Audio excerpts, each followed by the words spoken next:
السلام عليكم ورحمة الله وبركاته. أصحاب غالية مالين وناكسن رمضان كريم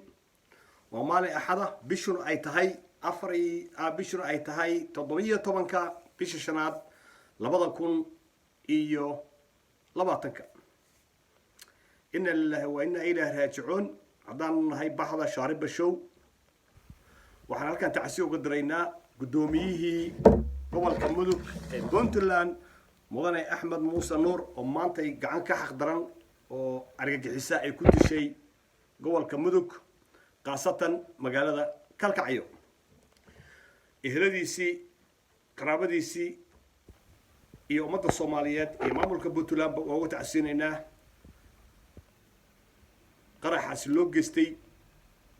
gacanta ka xaq daran ay ku dishay ayadoo tahay bil Ramadaan oo soon ah horay baan u sheegnay oo neeri argagixisadu walaal ma leh saaxiibna ma leh Soomaalinimana ma rabaan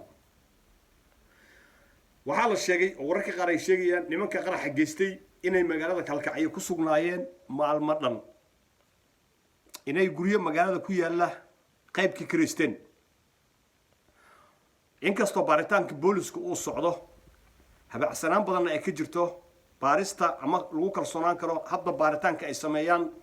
booliska Soomaaliya ama kan Puntland oo aan khibrad badan u lahayn habka wax loo baaro hase yeeshee ka hortagaasi lagu fashilmay in qaraxa nimankaas ay geysanayaan goortii magaalada soo gelinayeen xilliga qarxin rabeen guriyihii ay Kristeen baabuurtii ay wateen cidii ay xiriirka la lahaayeen oo magaalada ku soo dhaweynaysay sababtoo ah magaalada markay imaanayeen dad baa u joogay ee iskamaysan imaan marka waxa weeye waxa la leeyahay nimanku muddo 9 cisho bay magaalada ku sugnaayeen wararka hordhac aan helayno oo magaalada guri ka Kristeen oo ay deganaayeen waxa weeye marka maanta tiisi soo gashay gudoomiyaha gobolka mudug ee maamulka Puntland naxariisti janno Allah ka waraabiyo Axmed Muuse Nuur maanta maalintii isku ekeed ma uusan dhaafil hayn maantay waxaa leena marka eheladiisii iyo qaraabadiisii iyo casabadiisiba iyo ummadda Soomaaliyeed iyo ummadda Puntland ee Soomaaliyeed walaalahena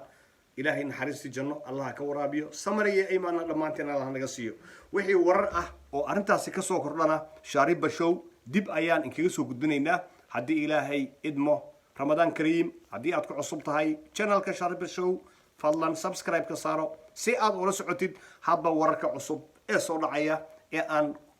la wadaagayno bulshada Soomaaliyeed wassalaamu calaykum waraxmatullaahi wabarakaatuhu waxaan leenahay caafimaad iyo barwaaqo dhammaanteen aan ku baraarno